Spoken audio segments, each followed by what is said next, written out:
On a previous episode that we've been talking about it last week, we previewed all the division games. We previewed the national championship game of the college football BCS, and we talked NBA last week.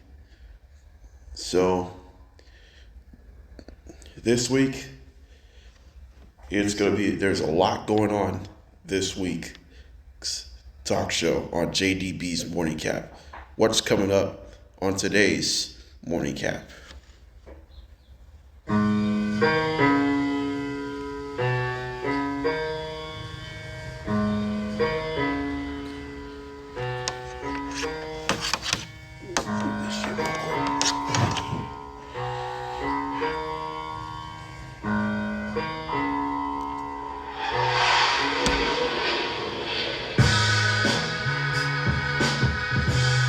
And we say good morning.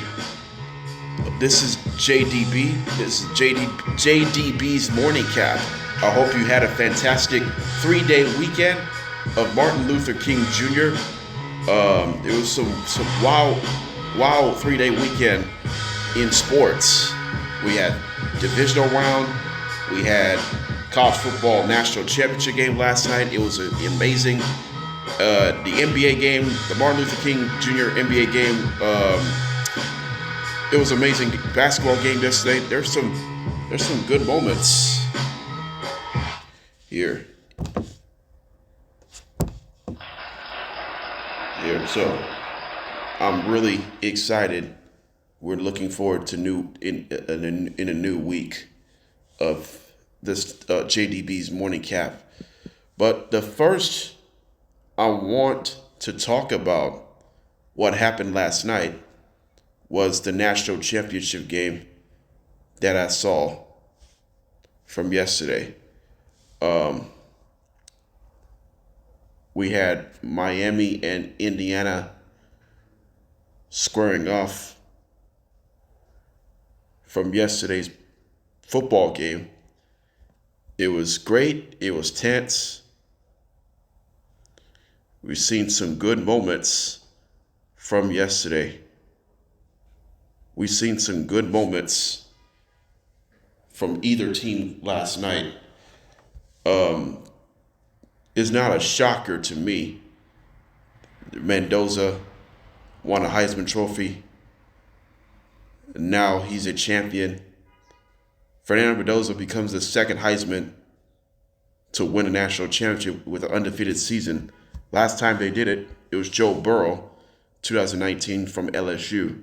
They went 15-0. So Indiana has won one more game than LSU, and both teams were undefeated in different years.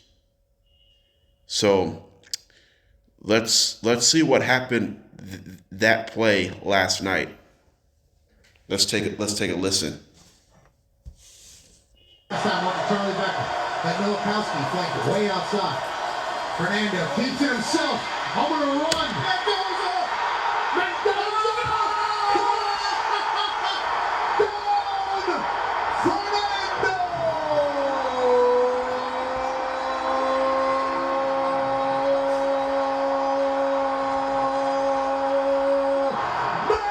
Mendoza! How to get to the 8. He's going to take off and run. Mendoza weaves his way first and go diving for the end zone. Touchdown!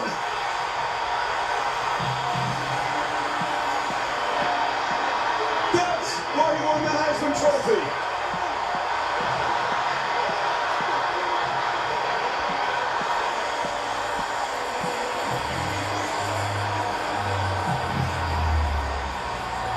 What a call! What? Okay, so Indiana has sealed 2 fourth-down plays last night that I saw.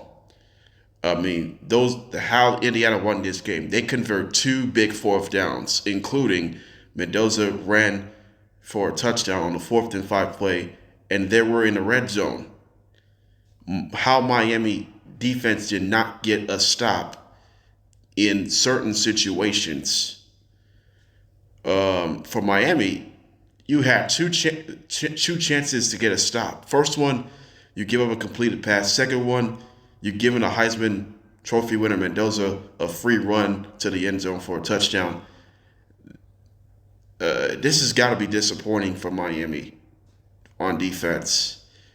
In certain situations, in a close game, you gotta generate timely stops. That is necessary. Give Carson Beck a chance to win. They could have won this. They could have won this game. Miami could have won if it wasn't for two Indiana's conversions, and one of them had led to a touchdown. That play has got to be the most memorable moment in Indiana's football history of this program.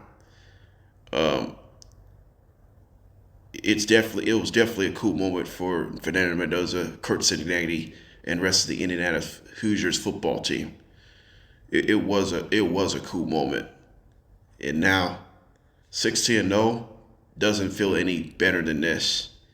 If 16-0 feels great for college football. I mean, let's take a look what the stats from last night's game for both quarterbacks and the entire team that I saw last night. Let's start with the winning quarterback, Fernando Mendoza. He wasn't great yesterday, but he made big plays. He finished 16 for 27, 186 yards, 0 touchdowns on a pass, no picks. He did had 7 carries for a touchdown. He did have -8 yards rushing, but it's all that matters. But the running game was effective. Black and Hemby had 79 and 60 yards respectively. So that's the key. And Cooper had 5 receptions for 71 yards. So that Indiana's making winning plays. But defense is making winning plays. The defense has played very well for most of the game. Carson Beck, he went 19 for 32 for 232 yards, 1 touchdown, and then a costly interception to end the game. They had a chance to win it. And then Fletcher had a decent game, 17 carries for 112 yards, 2 touchdowns. Malachi Tony had 10 receptions for 122 yards and a touchdown. That was I think it was a shovel pass, something like that. So let's take a look at the stats from yesterday's game. Miami actually outgained Indiana as far as yards, 342 to 317. They also, Miami outthrew Indiana 232 to 186. But Indiana outrushed Miami 131 to 110. First downs, 20 for Indiana, 15 for Miami. Third downs, 6-3. 6 third downs made from Indiana, 3 third downs made from Miami. So 3 for 11 from Miami, 6 for 16 for Indiana. Fourth downs, Miami went 1 for 1. Indiana 2 for 2. Both were in the fourth quarter. One had resulted in a touchdown from Fernando Mendoza. Indiana has ran 19 more plays than Miami, 72 to 53. Quarterback sacks, 3 for Miami, 1 for Indiana.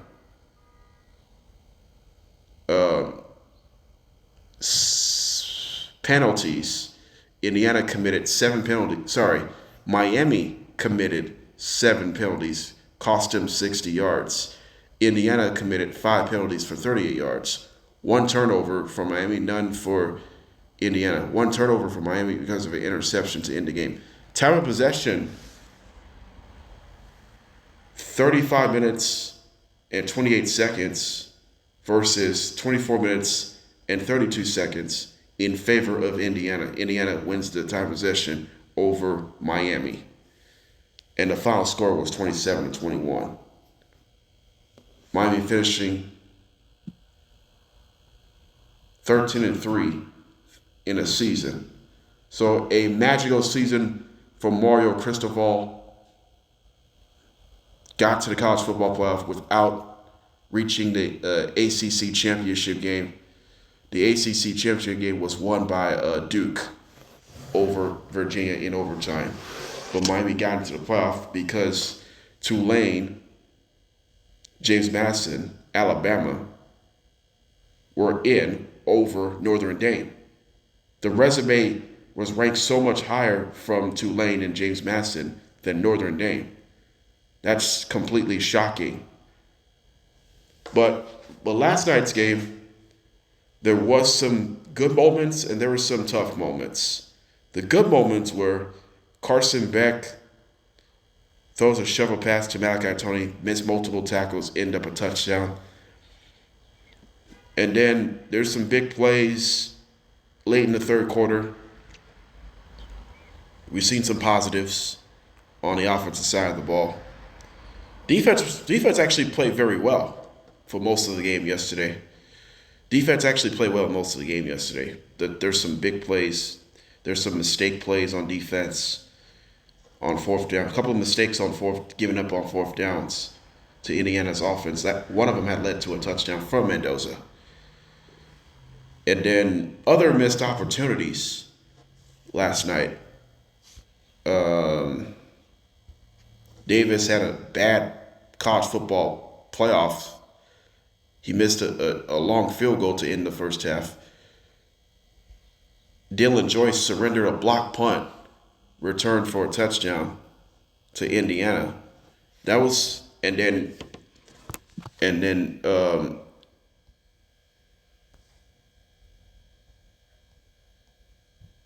then this one right here. Back, steps up, Willer's gonna field, intercepted! Jamari Sharp makes the pick that will clinch Indiana's first national championship. And Carson Beck's costly interception was caused by Jabari Sharp. He made a huge play in the final moments of the game that led to Indiana's victorious. So what's next for Miami? The question is Carson Beck going to be drafted in 2026? It looks like his run might be over. Malachi Tony, will he be drafted? There's a bunch of Miami players are going to be declaring for the draft this offseason. Draft is about close to 3 months away. So Indiana is declaring. Indiana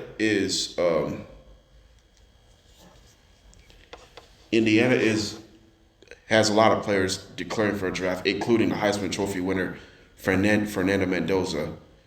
Fernando Mendoza expected to be favored to be the number one pick of this NFL draft. Last time they did it, the Heisman Trophy winner and won a championship, earned a number one pick, was 2020, Joe Burrow. 6 years repeats itself. Raiders have the number one pick of this year's draft. So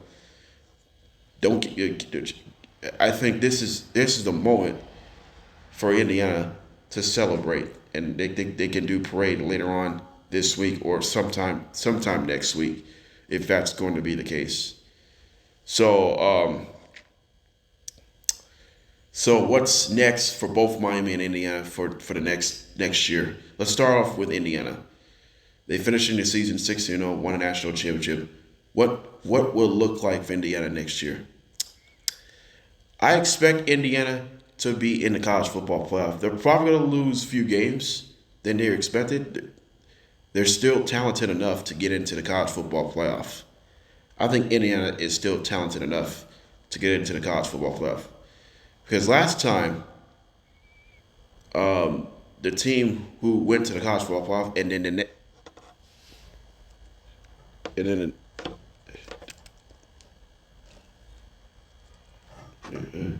the last time they went to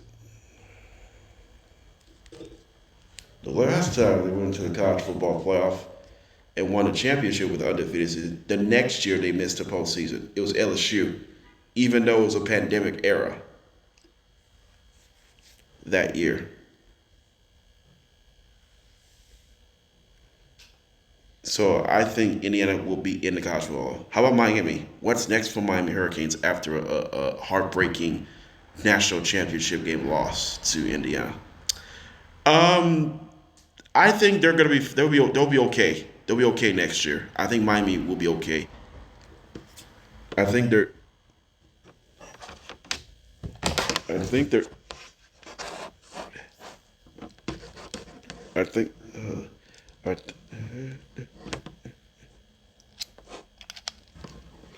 I,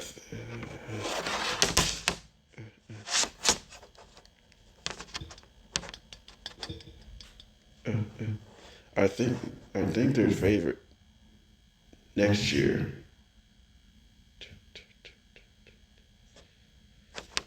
to win the AC to win the ACC championship game. To win the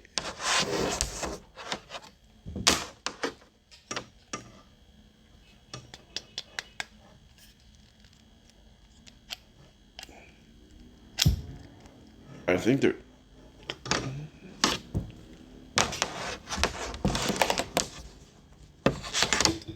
I think they're favored to win the national champion, win to ACC championship next year. Back it up for a minute. So I think Miami will have some players from transfer portal.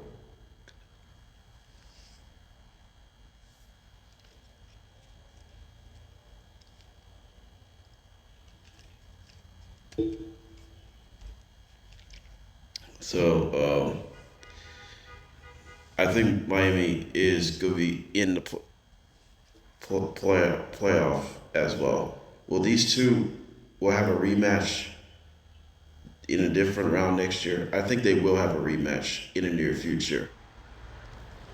Sure, sure.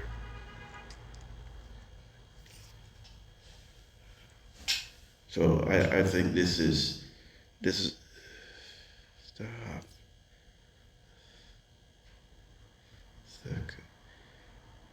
I think this is a rematch for next year.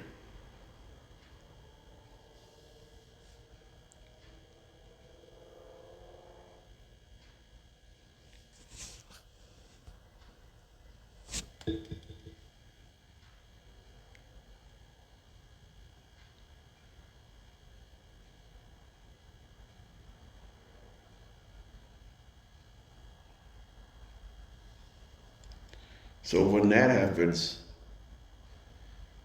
those games, you're gonna earn it. So who will win the national championship in 2026? So who are my favorites to win it all in 2026-27 season? So let me say this.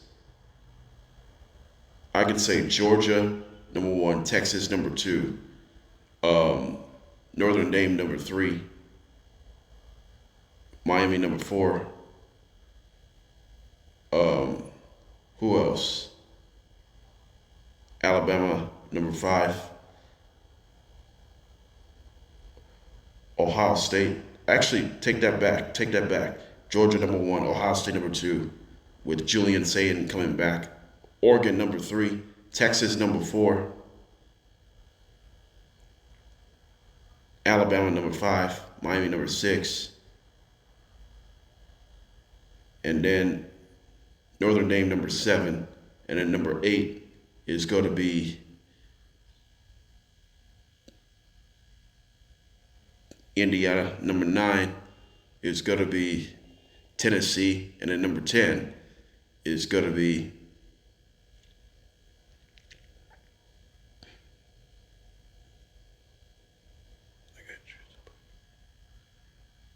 number 10. I got to go with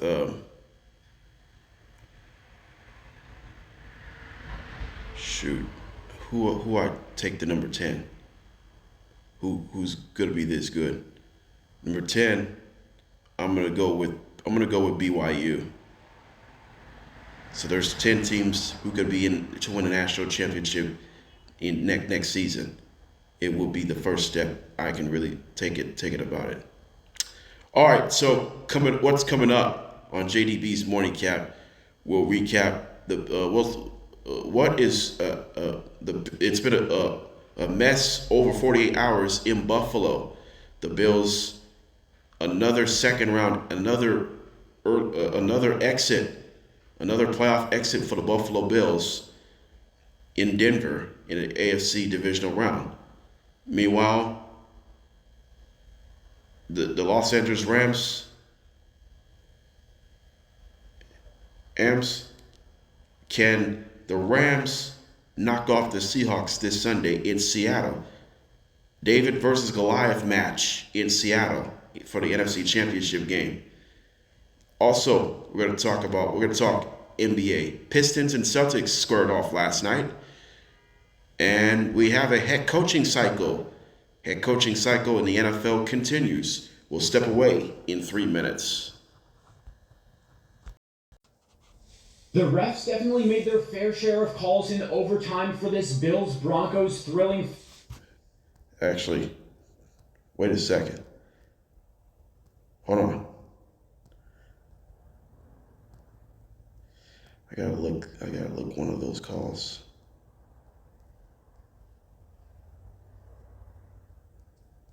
Just give me a second.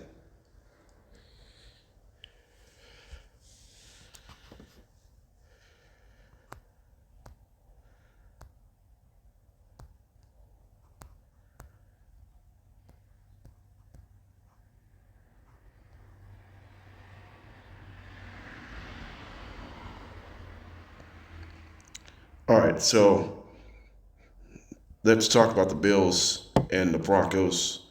The final score, Broncos beat the Bills 33-30. So we've just been talking about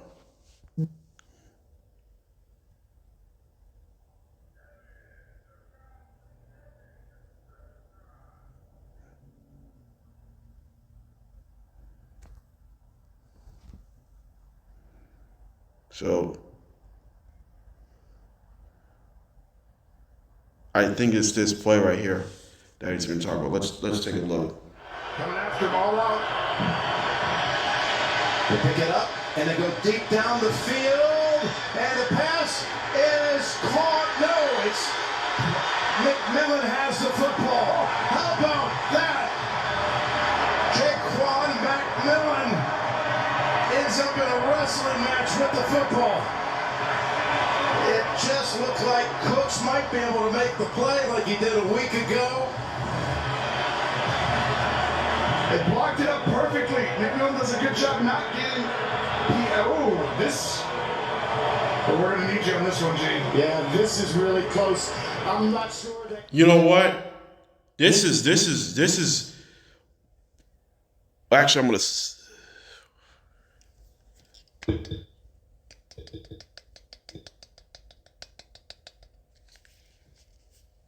Hello?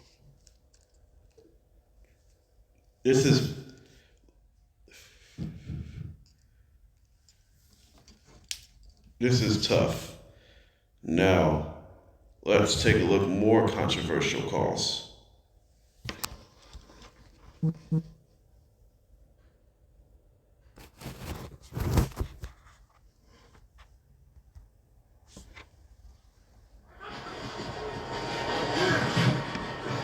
Again, lost it down the field, over the shoulder, and there's the flag on Taron Johnson trying to defend Sutton, and that will set up the Broncos in field goal range. Release. There are two fouls by the defense on the play. Personal foul number 97 for roughing the passer. That penalties decline. Pass interference, defense. That ball will be placed at the spot of the foul. Okay, so this one was pass interference. I'm not sure. This one wasn't pass interference on the second try. Let's try this.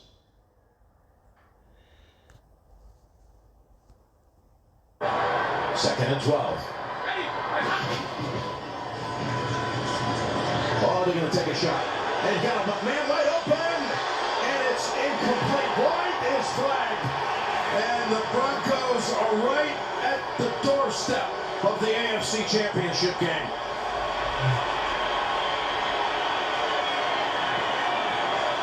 Play to win the game. You said you got to take shots. 27. Defense. Automatic. First down. Give Denver a ton of credit. 3 shots on this drive, well down the field. And let's see if it's the correct call.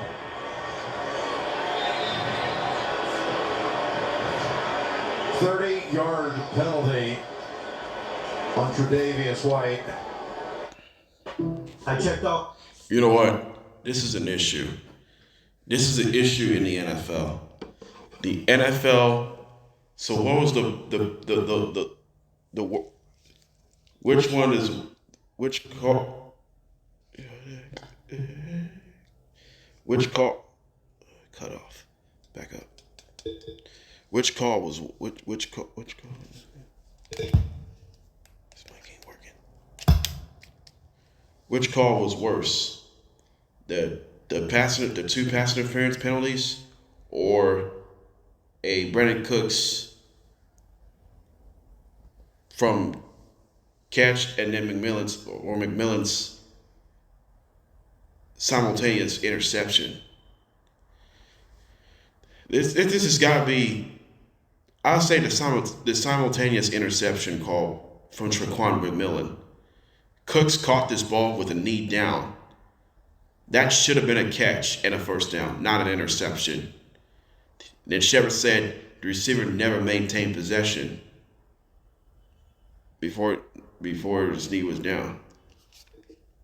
That is a horrible officiating. Carl Sheffers is having he had a bad game. He called a bad game in the fourth quarter and overtime. Overtime is worse because Carl Sheffers he has not done a very good job in that game on this past Saturday. And then going back to the AFC Championship game in 2022-23, Ron Tober, the Chiefs and Bengals were lined up to punt, but Ron Tober said the play was overdue. The third down play is a redo. That's not a good call. It misled the timing of the down. It's really tough. And then the pass interference on Tyron Johnson, it was a tough one. They say the call was correct. And then the Tre'Davious one run, this is the thing I disagree with the most. Tre'Davious White did not interfere Mims or anyone. He did not interfere. And the Bills were frustrated with these calls last Saturday. That led to a heartbreaking loss. And I was asking where all these controversial calls come from around the NFL. Here are the notable playoff controversial calls since 2013. Or since 2000. The worst calls over the last 25 years in the NFL, in NFL playoff history. The tuck rule. The Raiders got the ball, they reviewed it, then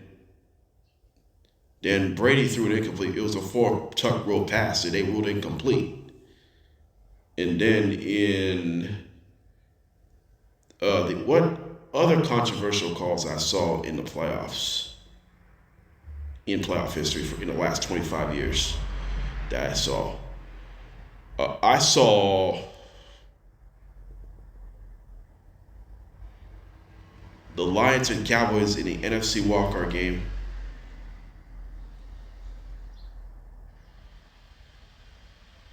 Originally it was pass interference against Dallas Cowboys, but Pete Morelli's crew picked it up. There was no pass interference on the Cowboys defense on the 2014-15 NFC Walker game. That allowed the Cowboys to beat the Lions. Lions would have gone to the would have advanced to the NFC Divisional Round. They would have won. They would have advanced to the NFC Divisional Round. And then the Cowboys returned the favor the next week against the Packers. Originally, Des Bryant caught a touchdown down pass in the fourth quarter. And they reviewed it. Gene Steratore was the referee.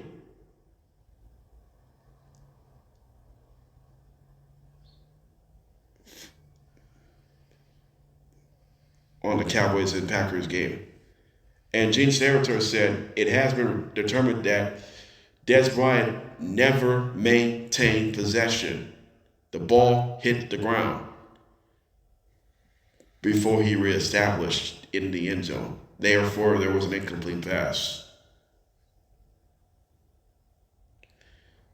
And then 2016-17 Super Bowl 51, the Falcons and the Patriots game, Carl Sheffers was the referee.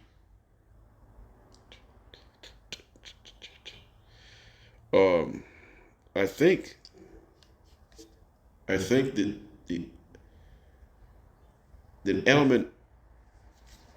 Edelman made the catch, looked like the ball hit the ground, but the play stood. The play stood. End up Patriots coming back and beat the Falcons in overtime. And then 2018 NFC Championship game,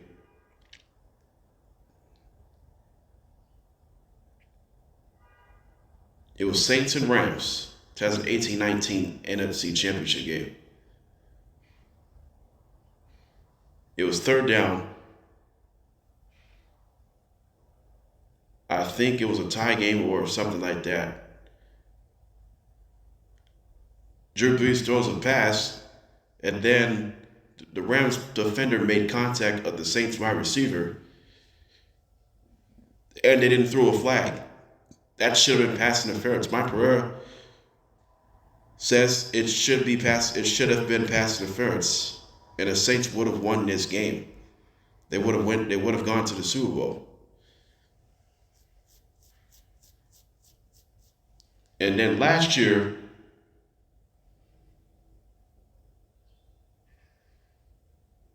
the play that should have been a pick or otherwise, but the play stood. It was 2024 AFC Championship game between the Chiefs and the Bills. 24-25 AFC Championship playoff. And then on the fourth down play, Josh Allen's tush push was denied. Then they got reviewed, and they stuck with the call. The call stood. So this is the situation that the calls, you're not going your favor when you're in the playoffs.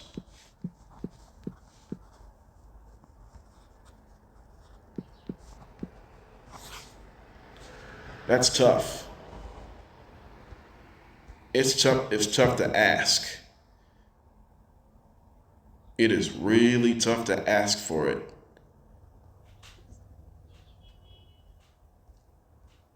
You suffer all the low points from last night's game. All right, let's stay with this one. Bills and Broncos squared off yesterday. End up losing in overtime, 33-30.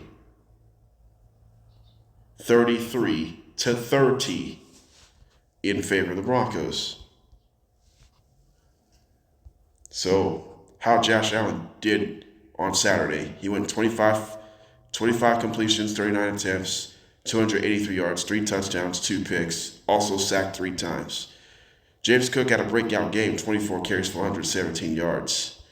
Josh Allen had 12 carries for 66 yards. Dalton Kincaid has 6 receptions for 83 yards and a touchdown. Keon Coleman had a touchdown catch. Nico Harman had a touchdown catch.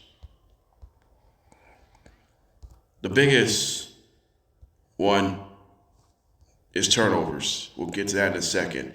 Bo Nix went 26 for 46, 239 yards, 3 touchdowns, 1 interception. Unfortunately, he got hurt at the end of the game, so we'll get to that later on this show, later on in this topic. So, yeah, Marvin Mims had a nice game, 8 receptions for 93 yards, including a touchdown. Sutton had 4 receptions, 53 yards. He wasn't productive in that game. Humphrey had a touchdown catch as well. Crum had a touchdown catch as well. Team stats. Bills outgained the Broncos 449 to 349. But Broncos outthrew the Bills as passing yards 279 to 266. Buffalo outrushed Denver 183 to 70. First downs 28 to 22 in favor of the Bills. Third downs 10 for 15 for 10 for 15 for Buffalo, 8 for 16 for Denver. Fourth downs, both teams 1 for 1. Buffalo has ran 10 more plays than Denver, 78 to 68. Quarterback sacks, 3 for Denver, none for Buffalo. Penalties, 5 penalties, cost them 68 yards, including 2 controversial ones. And then 3 cost them 20 yards for Denver. Turnovers, 5 for Buffalo, 1 for Denver. 3 fumble losses and 2 picks for the Buffalo Bills. Broncos just the interception. Time of possession, 40 minutes and 58 seconds for Buffalo, 29 minutes and 18 seconds for Denver. Red zone, Bills went 3 for 5, Broncos just 1 for 4. So, how the Bills lost the game on Saturday. The Bills turned it over 5 times. James Cook fumbled, and then Josh Allen had 3. He had 4 total turnovers. He lost 2 fumbles. He picked them off.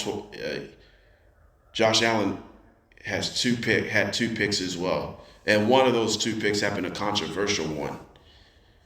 McMillan had a pick that should have been a first down for the Buffalo Bills. That Cooks caught it and secured it with a knee down.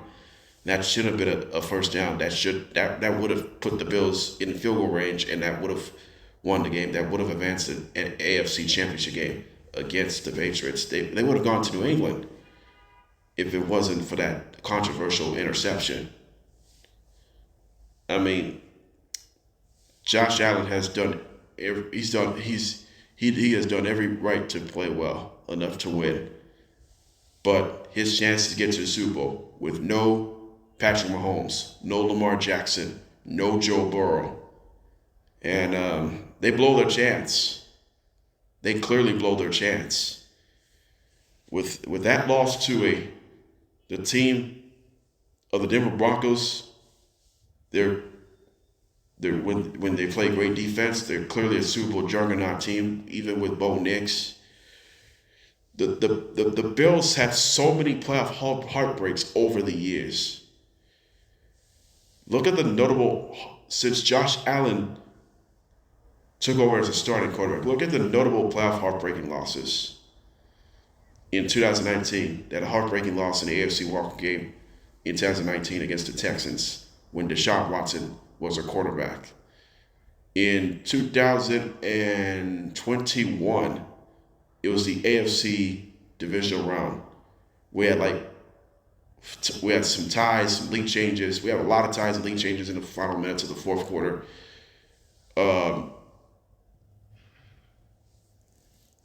Let's go back to this. Bills Chiefs.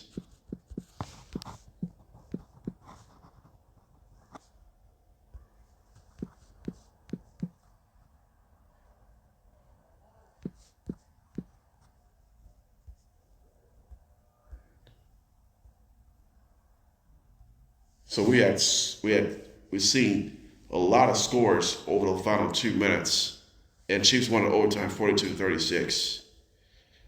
And then the Bills suffer another second round exit against Cincinnati in 2022.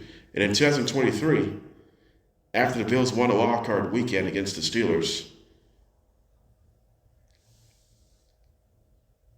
the Chiefs squared off the Bills in the AFC Divisional Round. The winner would face the Ravens in the AFC Championship game. They had to go on the road. The Chiefs were up 27-24. And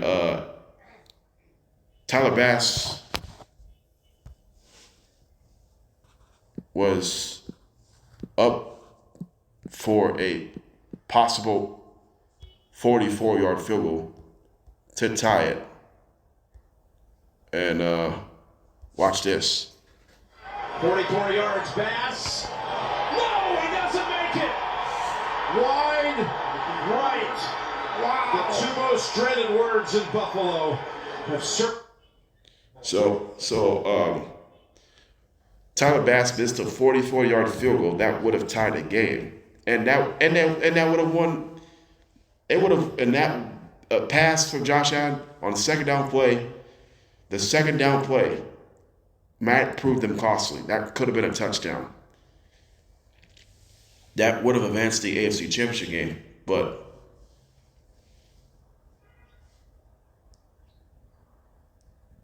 this is tough. This is tough for Buffalo. And then the next year, they suffer another heartbreak in the AFC Championship game. The fourth down play, the final fourth down, that Kincaid or Knox did not make the catch. It was a drop pass in the 2024 AFC Championship game, ending on a losing side, 32-29, in favor of the Chiefs in the AFC Championship game. And then the biggest one, the controversial interception, and then two monster pass interference penalties led to Lutz's game-winning field goal. This is tough. This is really tough. As for the Broncos, they played so many one-score games this year, and we have reached that point. The Broncos with a 3-point victory in overtime, 33-30. But the biggest issue right now, Bo Nix suffered an ankle injury on the second to last play of the game. Probably in Bo Nix's dream season. Bo Nix is out for the rest of the postseason. He's gonna have scheduled surgery today, so we're praying for Bo Nix. We're thinking about you. I love you, man, and wish you the best in a speedy recovery.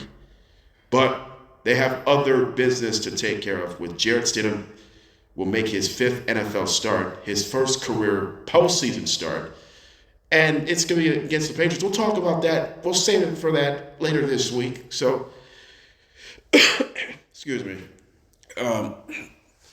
Maybe I'd like to see more action from Jarrett Stidham in the near future. That would be a path for the excitement for this one.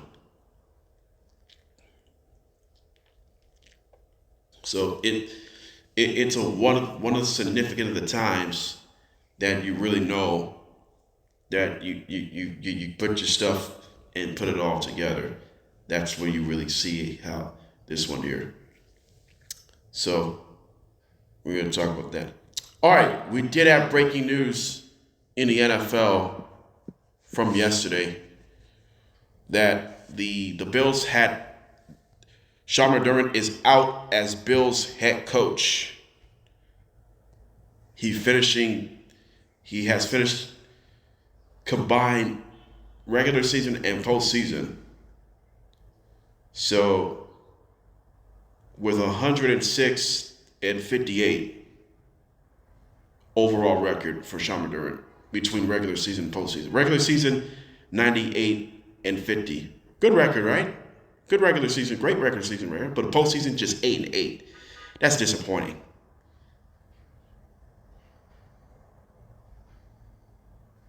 I mean, we've seen tensions rising in Buffalo. Tensions is going to rise in this offseason with losing Sean McDermott after 9 seasons as head coach. He's gotten to the playoffs in 8 of those 9 years. 2017, 2019, 2020, 21, 22, 23, 24, this season.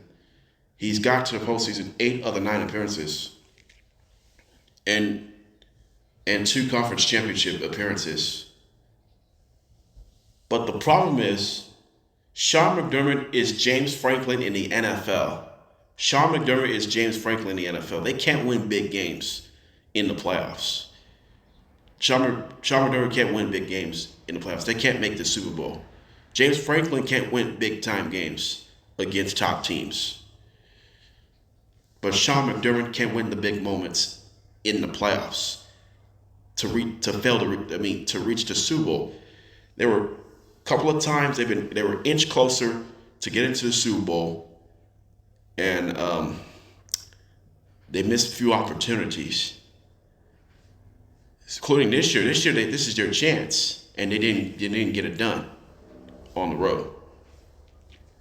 So there's a lot going on. But Josh Allen is 0-7 in his career in overtime. 0-3 in the postseason. 0-4 in the regular season. Josh Allen becomes the first quarterback in NFL history to lose every overtime game without a single win in a minimum of 5 overtime games as a starter. That's historically bad. And with Sean, what's next for the Buffalo Bills? Bills will get a new head coach. Will Joe Brady, promoted as the Bills head coach to inspire the Bills locker room? Will Bills bring Brian Daboll back? He was a former Bills offensive coordinator. Can he right the ship and try to get to the Super Bowl promised land in the next few years? Maybe next year we'll see how it pans out. So there's a lot to prove it for this one here. All right, I've been talking about Bills and Broncos for over 15 minutes. So I would love to revisit to do that, but I got to move on to other things. Coming up next, we'll talk more NFL rematch. We'll talk Rams and Bears. It was a fun game yesterday. Fun game on Sunday, last Sunday. We'll also recap 49ers and Seahawks and Texans Patriots. We're also going to recap Celtics and the Pistons. What is wrong with the New York Knicks? And not a good news for the Golden State Warriors star Jimmy Butler. We'll break it all down in 3 minutes. So here we go, 4th and 4. Splits the blitz. The man in motion. Williams drifting, sprinting for space. In all kinds of trouble, put it up for grabs to the end zone. He got it! For the touchdown! They've done it again! Unbelievable!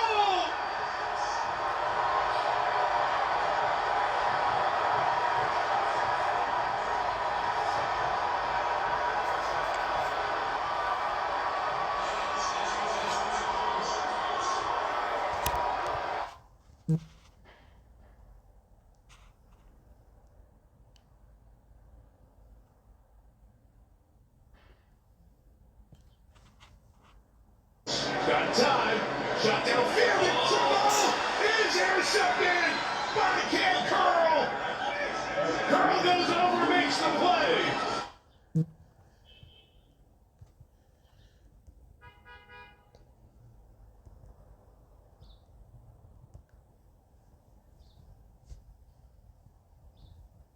His nickname is the thicker kicker.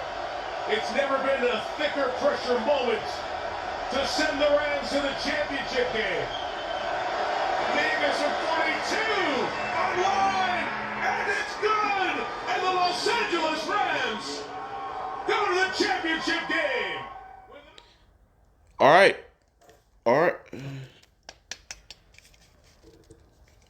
So the Rams advanced to the NFC Championship game after back-to-back weeks with last moments of the game. Rams did it to the Panthers in the NFC Walker game.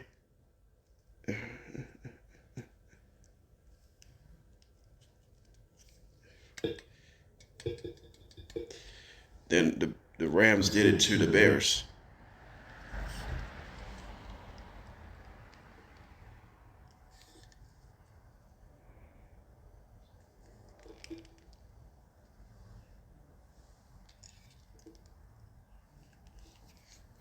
So 20-17 was the final score on Sunday night.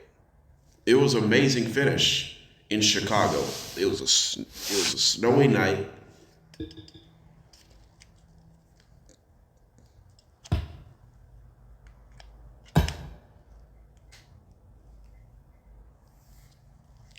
It was a snowy night. It was a snowy night on Sunday.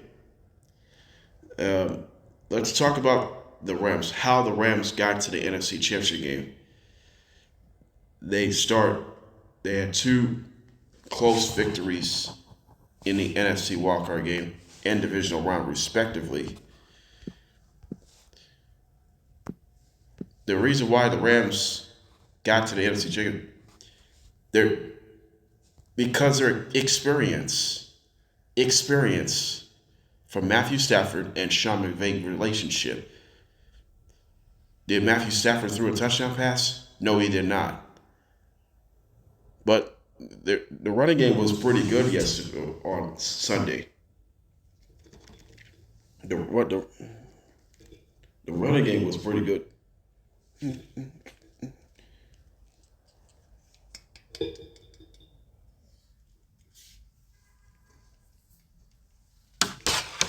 The running game was pretty good on Sunday.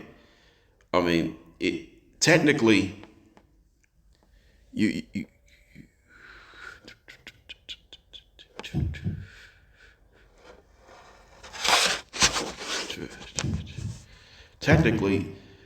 talk about the Rams are going to battle the Seahawks. But the first thing I'm asking, who are the opponents will look like? And the Rams playing the Seahawks facing a top defenses in the league. And when you're asking all of this, it felt like there's so many teams they can play off each other.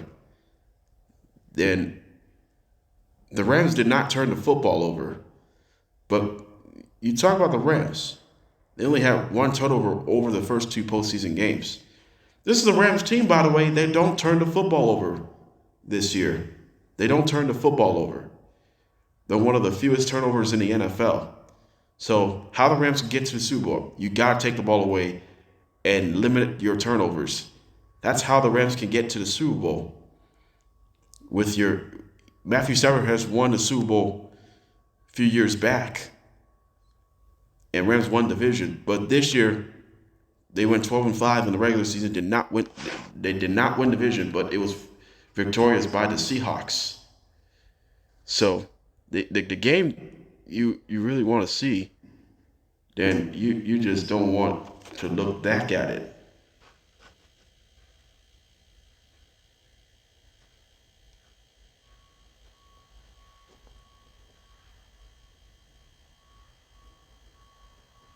Otherwise, you would have a hard time. As for the Bears,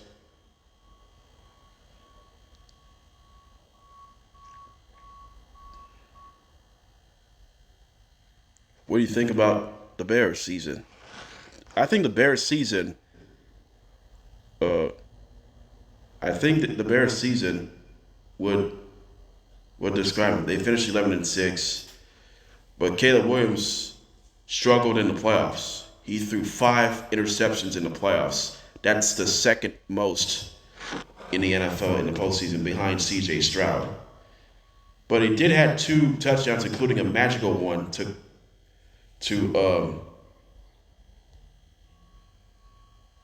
Cole Kmet on 4th down. It was an amazing play. It was an amazing play on 4th down. That's something that was probably the most memorable moments in his young NFL career.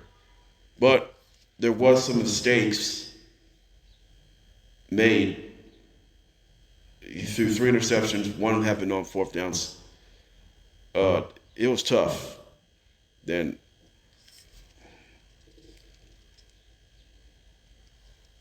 it was tough right from the beginning. Caleb Williams struggles, but he's trying to find you're forcing the ball way too much. That Caleb Williams forcing the ball way too much, that causes an interception at the end of this drive. The Bears, what they got to do next year.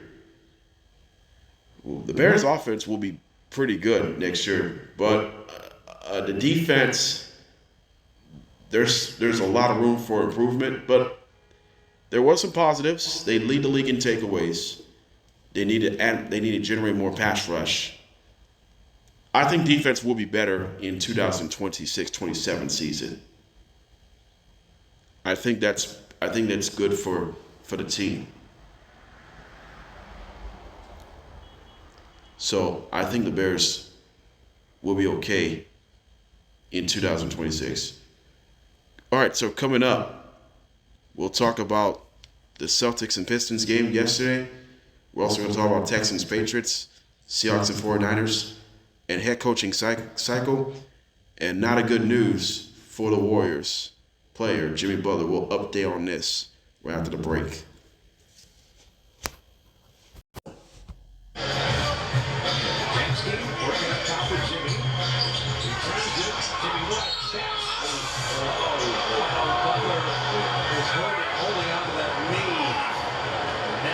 Look good at all.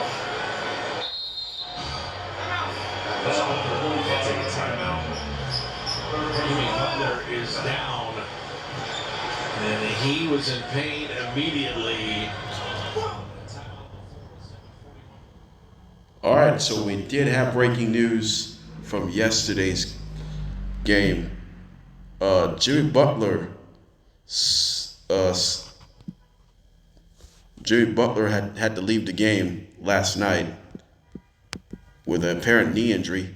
According to Shams Charania from ESPN, insider on the NBA, Golden State Charania says that Jimmy Butler of the Golden State Warriors has suffered a season-ending torn ACL injury, which means Butler has to require a year-long surgery to recover. The question is, he could be out up to 6 to 12 months. So, and the Warriors end up winning over the Miami Heat, 135 to 112. So, what's next for the Golden State Warriors after losing Jimmy Butler for the rest of the year? Do you think the Warriors are intend to miss the playoffs? Well, it's a close call. It is a close call for the Warriors. It is a close call. They're sitting 8th in the West. I'm saying they're still gonna make the playoffs, even if you don't have Jimmy Butler. You still have your best player in the game, Stephen Curry, of course. But you lost your second best player of Jimmy Butler, unfortunately. It's really tough. But how they could get this past the 6th seed. I don't know. It's hard. It's really hard. It's really hard. It's not easy. And it's tough. You put yourself in a really, really tough spot.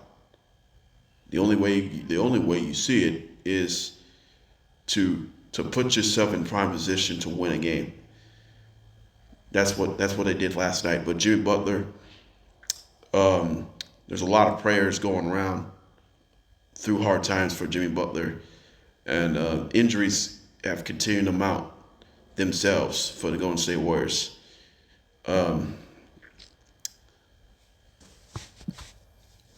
So it's really tough. It's tough to ask.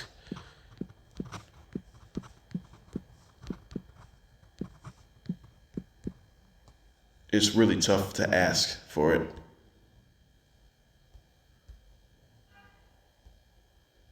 This is where it deserves a whole lot more.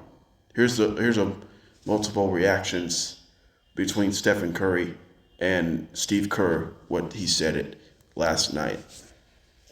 After a knee injury versus the Miami Heat, he's set to get an MRI tonight. And Did you talk to Jimmy? Just what are the emotions when you see something like that on the floor, and obviously in a lot of pain and struggling to get off the floor, even with help from teammates? I haven't talked to him since the game, but you never like to see a situation like that, especially somebody as tough as he is, and you're praying for the best, obviously, with scans and all that, and we'll figure it out, but hopefully he's all right. Steph, obviously, the games keep coming, no matter how long he's out. If he misses a period of time, what is going to change the most for you guys? No, I won't talk about him being out until we know what's going on. But the way we played down the stretch of the game tonight, BP being aggressive scorer, Buddy coming in, staying ready, knocking down shots, Moses, and then Al off the bench. Like, we're gonna have to do it by committee if anybody goes down, but we'll figure out what the plan ahead is.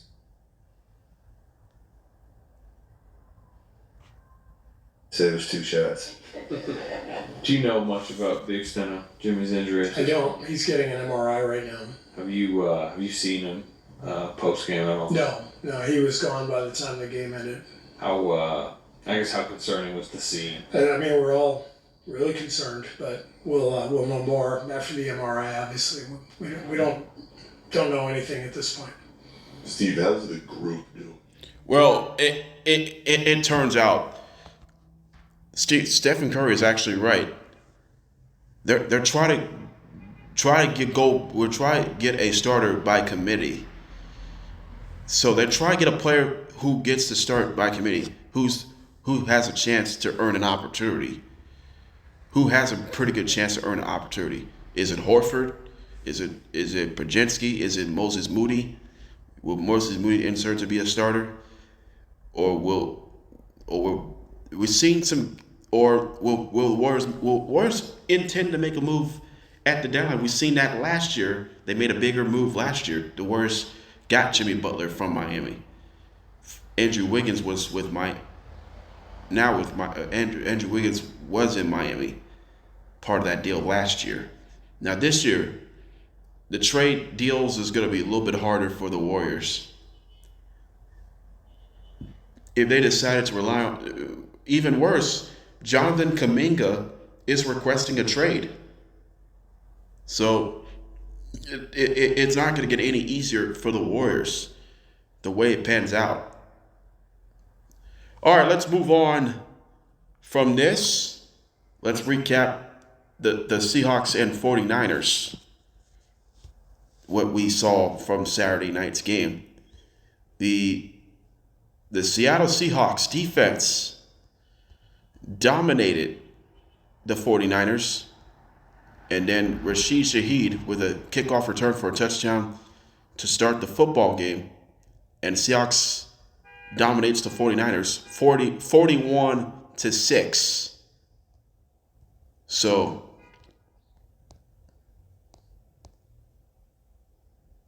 how the Seahawks beat the 49ers last night? It's key plays on special teams and great defense and Kenneth Walker's performance, 3-touchdown performance. Shaheed's kickoff return for a touchdown to start the game was a memorable moment because it felt like the energy of Seattle has gone crazy, absolutely crazy. It could go even crazier in the NFC Championship game. So I think Seattle has a lot of energy to work with.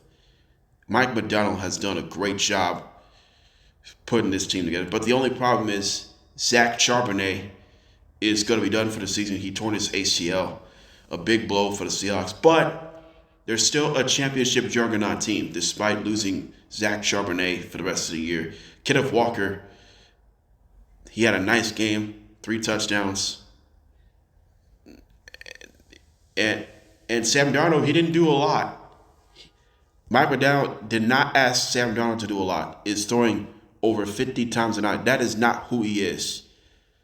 He only finished 12 for 17 for 124 yards, a touchdown, no turnovers. He did a good job just being efficient. He did a good job being efficient, and he earned his first playoff win. That's a good job by Sam Darnold. That's what he does. Just be efficient. Commit the running game. It has worked out every time. It has worked out every time. I think the Seahawks are legit to win the championship. Their defense has been outstanding. Ernest Jones had a great game. Hey, that was a big one there. As for the Seahawks, only generate just 281 yards of offense. Niners 236. Passing yards 128 to 106 in favor of the 49ers. 175 to 108 in favor of the Seahawks. 19 first downs for Seattle, 15 for San Francisco. San Francisco went 6 for 12 on third down. Seattle 4 for 10. Fourth downs, Niners 0 for 3. Seattle did not attempt the fourth down.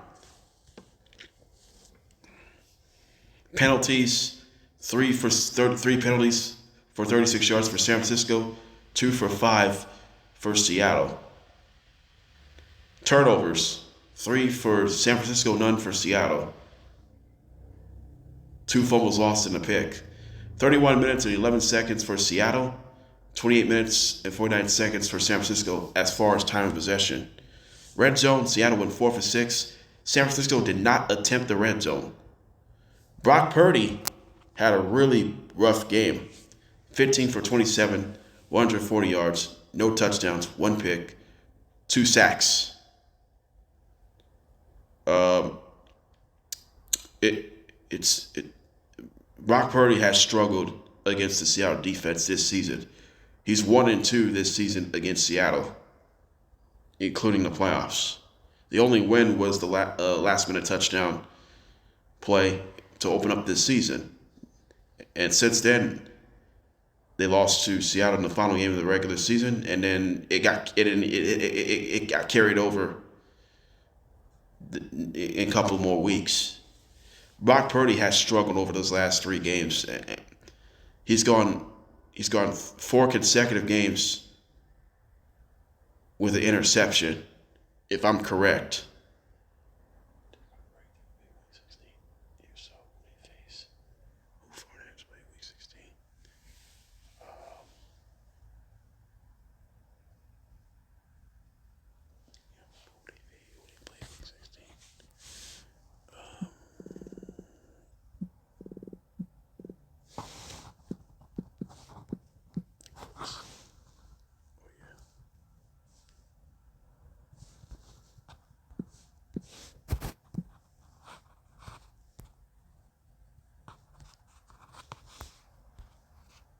Actually, Brock Purdy, 5 consecutive games when he threw a pick, dating back to week 16. of the 2025 regular season. So let's see if Brock Purdy can do better next year. 49ers defense struggled as well. Did not show up. Did not show up at all. But Robert Saleh leaves San Francisco's defensive coordinator to a Tennessee Titans head coaching job. So 49ers, what's next for San Francisco in 2026? I think there's a lot of things they can do better. They need to get Fred Warner healthy. They need to get Nick Bosa healthy. And they need to get everybody else healthy. That's the key. The Niners are an injury-heavy football team. Niners are dealing a significant of nagging of injuries. All right, so let's move on from that. What's coming up? The head coaching cycle. We'll talk Texans, Patriots, and finally, we'll talk Celtics and Pistons, and then we'll wrap it up what's coming up tomorrow. We'll talk about it in 3 minutes. All right, so welcome back here. As the Patriots squared off against the Houston Texans, we have 8 combined turnovers. 5 for Houston, 3 for New England, but the Patriots get a 28-16 win. And the Patriots advance the AFC Championship round for the first time since 2015-16. Actually, for the first time since 2018-19. That's the last time the Patriots went to the AFC Championship game. And the Patriots will be squaring off against the Broncos. 10 years of history. 10 years ago, it was Patriots and the Broncos in the AFC Championship game. Now this year will be Patriots and Broncos 10 years later. So history repeats itself. So it should be a fun matchup, although they're not going to have Bo Nix for the Broncos. So I'm going to ask this question. Is this the worst playoff game of all? Is this the worst game in divisional round history? But technically, this was the worst divisional round game in the history. We have 8 turnovers, 8 combined turnovers. For C.J. Stroud, he had 1 touchdown pass, 4 picks, 212 yards, 20 for 47. And then Texans lost a fumble. I don't know who lost the fumble. Was it Marks or Chubb? It's got to be Marks. Marks lost the football, and there was no running game whatsoever.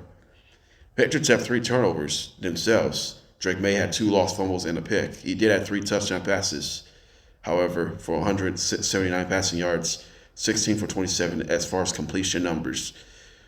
Drake May, so far this postseason, hasn't been Drake May type numbers this postseason, but he's making winning plays so far in the first 2 playoff games. But the defense was impressive for the Patriots. Once again, the Patriots defense has been the big story in this postseason. The reason why they're winning a couple of postseason games, the defense will carry your butt, or they'll carry your ass off in this postseason. Drake May did get sacked 5 times. C.J. Stroud got sacked 3 times. So here's the difference, though. The Texans' defense is the number 1 in football. Store it up. So you say the Patriots are clearly a better team than the Texans. You're absolutely right. You absolutely right. So when this team is awesome, there's so many teams that can really put them out and then say, Texans, C.J. Stroud clearly blew their chance. But it's really unfortunate. You put yourself in a really unfortunate situation. Then Houston Texans, they got to the playoffs 3 times. They won 10-plus games, 3 seasons in a row. You won 3 walkout rounds. You failed to win a divisional round. Texans, by the way, they're 0-7 in divisional round games. that has been looming over the years. You have success in wildcard games. You have no success in divisional round games. I mean, this is a sore loser for CJ Stroud. This is clearly a sore loser. There's not a lot you can do with that. The way it turns out, every day we talk about the Houston Texans to be a Super Bowl juggernaut. They're not a Super Bowl juggernaut team if CJ Stroud doesn't take care of the football. They can't make the Super Bowl with these turnovers. They can't do that. And DeMeco Ryans knows it. He's a defensive-minded coach. However, there's not a whole lot to speculate themselves. Maybe the Texans had to do everything what he managed for. The question is how the Patriots got to the AFC Championship game by winning the first 2 playoff games with Drake May. The defense continues to play well. They went 14-3. Number 2 seed. New England had the same record as Denver. Denver earned the number 1 seed because of a common record. Broncos went 2-0 against the Raiders this season in the regular season. Patriots lost to the Raiders to open up the season. Patriots did not get the number 1 seed, actually looming large. If it wasn't for that, they would have been a number 1 seed by storm. But Patriots number 2 seed, you gotta like your chances. Like I said, the Eagles were a 2 seed a year ago, end up winning the Super Bowl. Patriots, they're in the same position to get to the Super Bowl, and now they got a pretty good chance to win it all. So they got to finish off. They're facing either Seattle or the Rams. They had their numbers over the years when they faced the Super Bowl with Tom Brady. Tom Brady has success against the Rams twice, and he's beat the Seahawks in Super Bowl 49. That Malcolm Butler delivered an interception against Russell Wilson in the red zone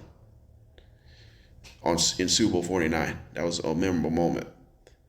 So that is that. So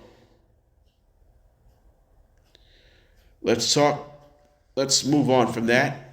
We're down just 20 minutes left of our show.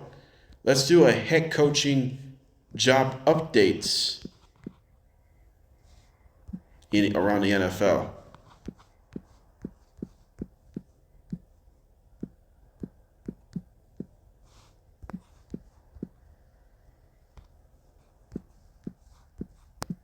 So, as of right now, we have 4 head coaching spots have completed, 6 more. So here we go. The head coaching cycle. First, it was John Harbaugh. Second, the Falcons have hired Kevin Stefanski as head coach. Third was Jeff Hafley. Jeff Hafley, former Packers defensive coordinator, is now a Miami Dolphin head coach. And just moments later, the Titans have hired Robert Saleh as a Titans head coach. So, which one of the 3 coaches have shocked? Were shocking? Saleh, Hafley, or Stefanski?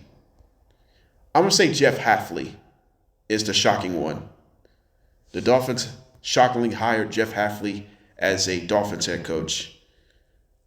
And now he's coaching for defense. He's going to work with Anthony Weaver as a defensive coordinator. But the biggest issue right now is going to be the offense, for sure. The biggest issue is going to be their offense. So when they have its issues, there's a chance there's no Tua Tagovailoa. There's going to be a possible quarterback carousel. Quinn Ewers could be the starter in the near future. He could be a week 1 starter in the near future, but there could be some quarterback competition along the way.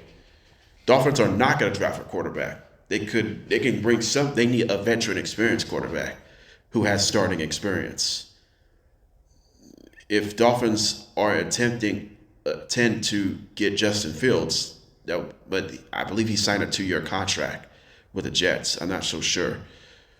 Or you could bring anyone to who can be the who could teach how to play a brand of quarterback. But Jeff Hafley is a defensive-minded coach, and he could work with Anthony Weaver if he decided to stay with Miami. So Anthony Weaver is interviewing with the Ravens head coaching job. So with John Harbaugh moving on to the New York Giants head coach, right now 4 spots have been filled. On the Falcons, Kevin Stefanski. This is not a surprise. Kevin Stefanski is a new Falcons head coach. That's good news. He could work with Michael Penix Jr., Kirk Cousins. I mean, the offense expect to be a whole lot different. Drake London, Kyle Pitts. I mean, this Falcons team will improve next year. They went 8-9 a year ago. I mean, 8-9 in 2025, 26 season. The Falcons have been 8-9 over the last couple of years. To be honest, the Falcons just need some consistency out of the quarterback position. The Falcons defense has improved a little bit last year, some pass rush improvement, but the offense the offense has been inconsistent. So Kirk Cousins or Michael Penix Jr., they need to figure this out. They got to figure this out of their own. So Kevin Stefanski is the guy who can learn from it in these in changing moments. And finally, the Titans have hired Robert Saleh as the Tennessee Titans head coach. I thought we were going to get an offensive-minded coach, but we're not. We're going to get a defensive-minded coach instead. Cam Ward facing his second season, but I think Titans will be slightly better.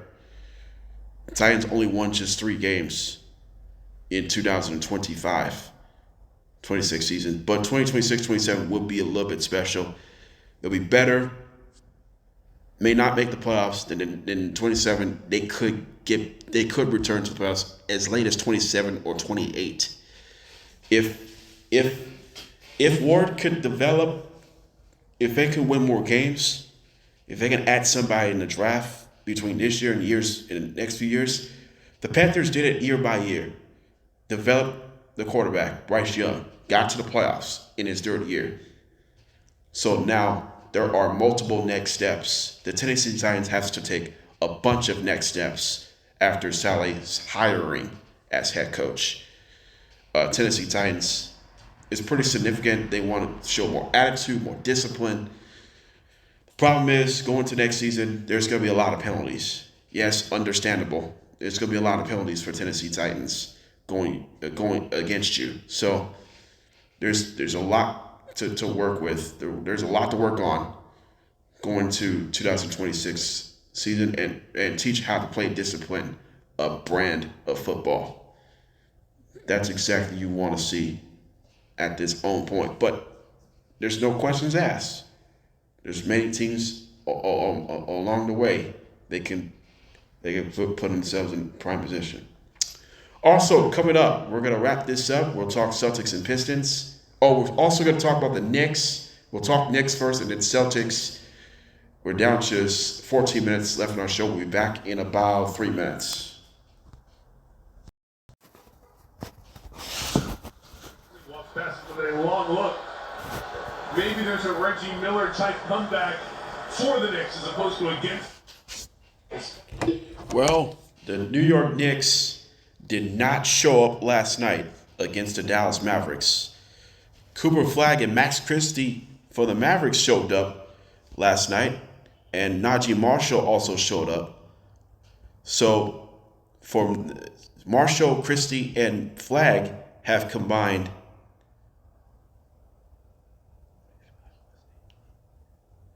63 points Cooper Flagg had 18 points. Max Christie with 26 points, team leading. And Najee Marshall with 19 points as the Mavericks shocked the Knicks 114-97. So I gotta ask this question about the New York Knicks. The Knicks dip. The Mavericks advanced to 18-26. The Knicks dipped to 25-18. Remains the number 3 seed in the Eastern Conference. So I'm gonna ask this question about last night's Knicks loss.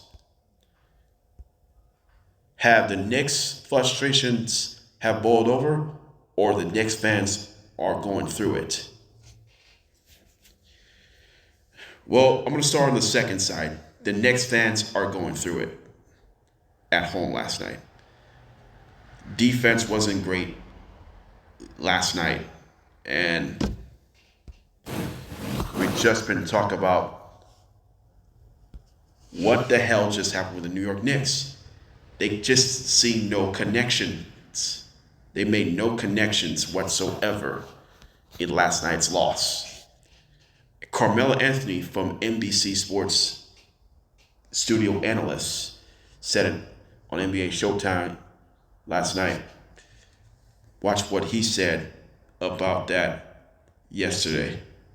So we got to take 100% closer look about the New York Knicks. Watch. You're on both sides, but now you got to give me the bright side for the Knicks, if you can. If there is one, what are you taking away from this game? I don't know what's the bright side today of this game. What do we come in and say in the locker room? Forget the game.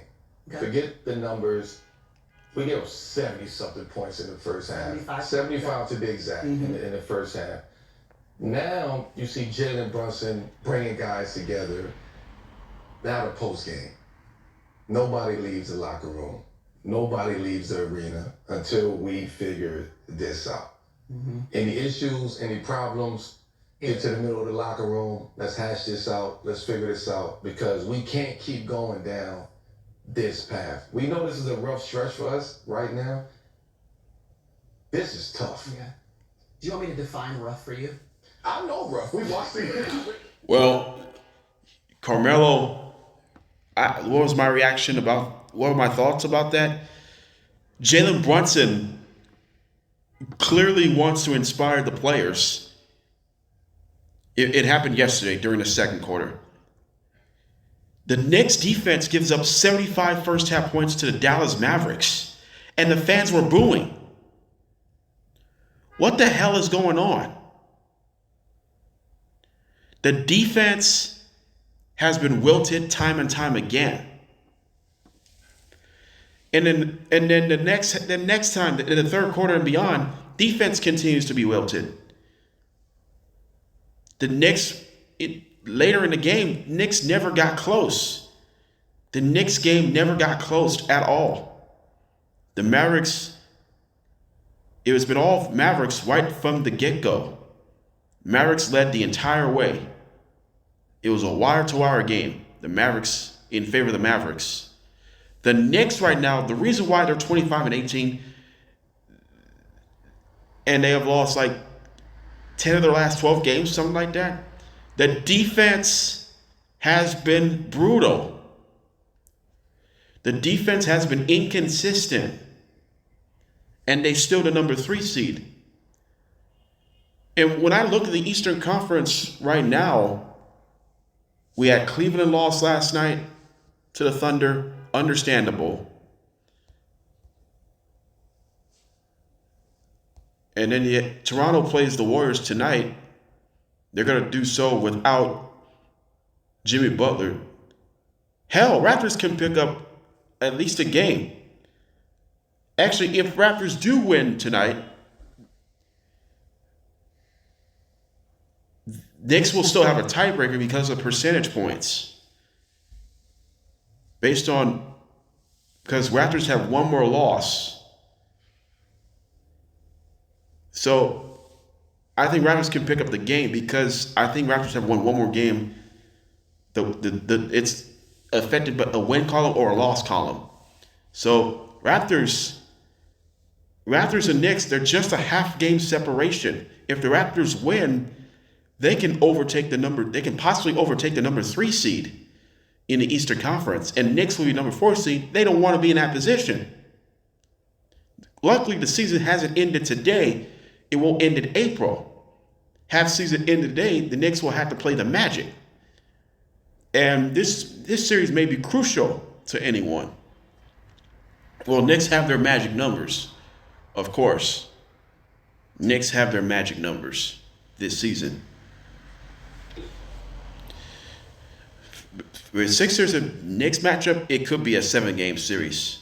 Magic and Knicks, maybe a 7-game series as well. As long as Orlando competes. The Eastern Conference between 2 to 7 seed is wide damn open. We've just been talking about this over and over again. From 7 seed to 2 seed is wide open. Who gets the number 2 seed? It's a chaotic conference right now. The Pistons clearly the best team in the East. They will get the number 1 seed by the end of the year. They will hold on to the number 1 seed by the end of the regular season.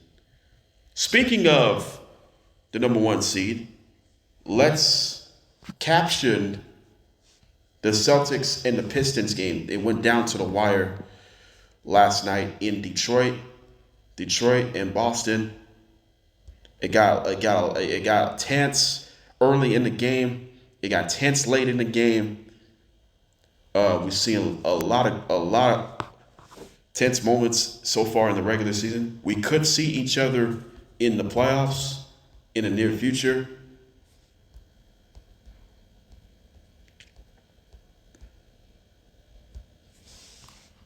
We can see it in the playoffs in the near future.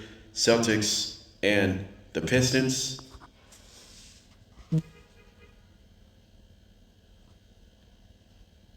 It was a fun basketball game last night.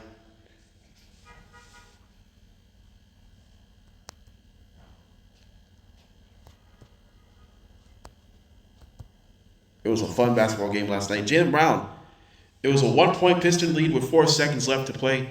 Jaylen Brown had a chance to steal the victory on the road for a game-winning 2, but the shot, he doesn't make it, and the game is over, and the Pistons survive 104 to 103. The Pistons magical season continues. They improved to 31-10. Celtics dipped to 26-16. Jaylen Brown with 32 points, 11 rebounds. He played 39 minutes. Sam Hauser had 16 points and 5 rebounds. On the Pistons side, with Kate Cunningham struggled in that game, but Tobias Harris was huge, 25 points. So is this the Eastern Conference Finals preview between the Celtics and Pistons? Yes, indefinitely Eastern Conference Finals preview. I mean, there's a lot of things. You're just gonna go back at it, but we also learn about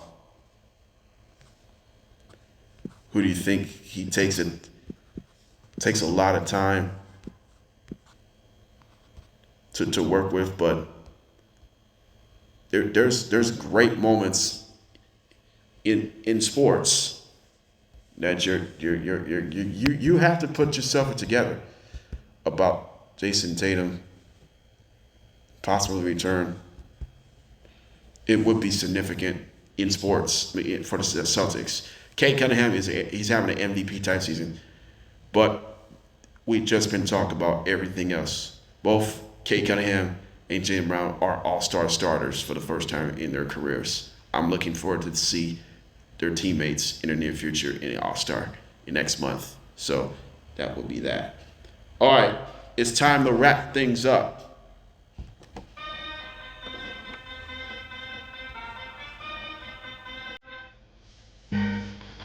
So what's coming up tomorrow? We'll revisit the All-Star starters for both East and Western Conference. We'll preview the AFC and NFC championship game. We'll talk about that, and then I'll pick one of those games on Friday. Also, what's also coming up? NBA Rivals Week is this week. There's 3 games on Saturday on ABC, ESPN Family Networks. All games are ABC, including Lakers and the Mavericks. I'll preview that game on Saturday. So you love to see what I talked about today. I'll talk about Bills Broncos controversial plays at the end of the game. We talked about national championship game college football playoff. Indiana undefeated season, finishing the season 16-0. That was a memorable moment. Talk about head coaching cycles. So far, we had 4 over this week. We have Harbaugh, we have Saleh, we have Hafley, and we have Stefanski has completed their head coaching cycles. We have 6 more to go. We also recap Seahawks and 49ers. We recap Rams, Bears, Texans, Patriots. We talk about Jimmy Butler's season-ending injury. We talk about Celtics and the Pistons. We talk about the next team that's going through it. All that stuff. So tomorrow, hopefully tomorrow's gonna be a fun podcast. So that's gonna do it here today, January 20th, 2026. This is JDB's Morning Cap. We'll see you tomorrow and have a nice, fantastic, marvelous day. So long.